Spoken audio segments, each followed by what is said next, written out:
Hello, everyone. This is Kevin, your entrepreneur, and let's talk about Lyft. With all the negative Uber stories I've been doing, it's like, bad Uber story, bad Uber story, bad Uber story, and then there's a Lyft story, and guess what? It's a good one. And it's kind of amazing how one good Lyft story, even though it might not, in theory, be that big of a deal, can totally just show how clueless Uber is as a business. So apparently in Portland, Oregon, Lyft has partnered with a company to basically allow companies to get Lyft rides for their customers.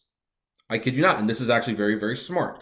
According to this article from Geo Marketing, in the latest iteration of integration between on-demand apps and brick-and-mortar business, Lyft has launched a partnership with Validated, an app that allows shops and restaurants to cover the cost of their customers' Lyft rides. Similar to what Uber has done with Uber Offers, the move is aimed at driving traffic to physical businesses through free ride incentives while boosting Lyft adoption at the same time. And it indicates Lyft's commitment to competing with Uber when it comes to striking specific partnerships in key local markets. Here's how it works.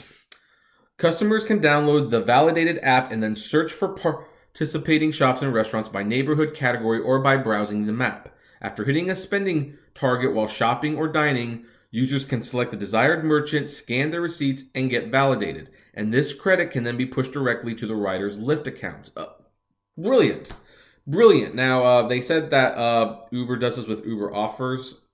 I've never heard of Uber Offers. Obviously, I'm going to be doing some research tonight as I try to figure out how the heck that works.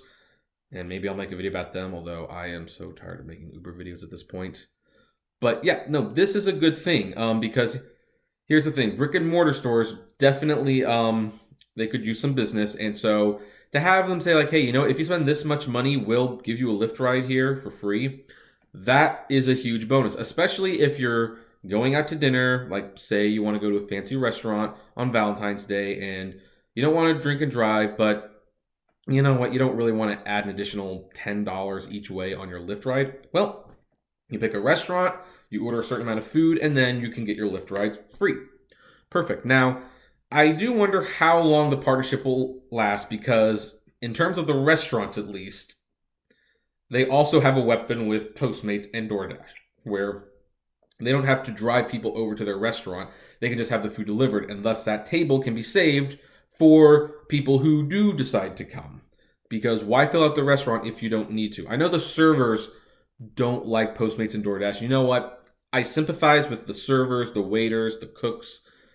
I will make a video about that because there is a downside to Postmates and DoorDash on their perspective, and I think we need to acknowledge that downside just to be nice at the very least. But for the time being, it looks like certain restaurants and stores will be lifting people for free to their location provided they spend a certain amount of money, and that's not a bad thing.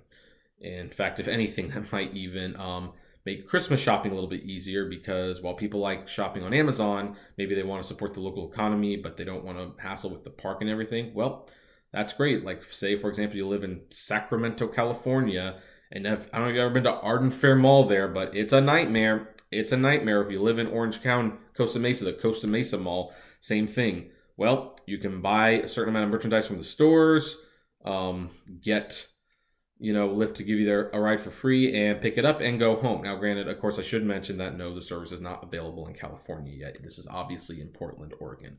But if successful, I'm sure they will spread it out and we'd all be the better for it. And of course, more rides for the drivers.